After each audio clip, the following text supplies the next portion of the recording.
All petrels are stormy. Let me tell you a story. There are some pairs of words, you see, which occur quite frequently, and are repeated like memes, which when taken to extremes are only ever found together, it seems.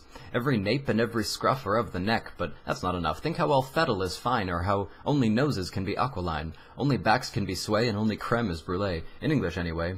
Only circumstances can be straightened, that is to say poverty-stricken, but in a similar vein, my good logophile, only tissue can be erectile. And speaking of veins, not to be gross, are they the only thing that's varicose? Now you're getting quite the dose.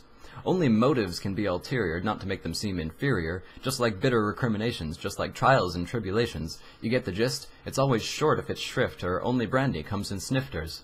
Only a seizure can be grand mal, and only virgins can be vestal. But what about all us verge-outs? Is punishment all that we can mete out? Can I disabuse you of the notion that all figments are of imagination? But let's not start an altercation.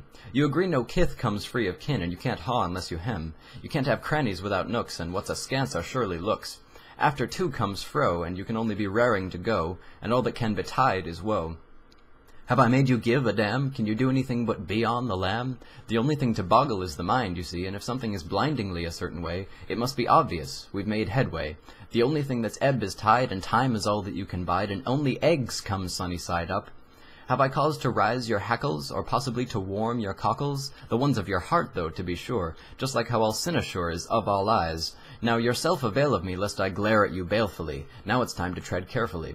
With aspersions you can only cast them, with your teeth you can surely gnash them. Solely heaven can forfend, and your way is all that you can wend. It can't be spick unless it's span, says who? But all that's sidelong is a glance, it's true, and you can but take a jaundiced view.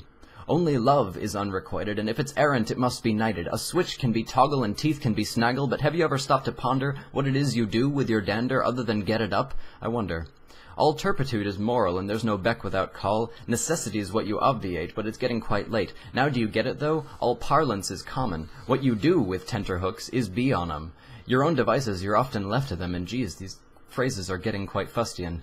Only clouds scud, all dudgeon is high, every skirl is of bagpipes, all durance is vile. Unless you aid you don't abet, and you only redound to someone's credit.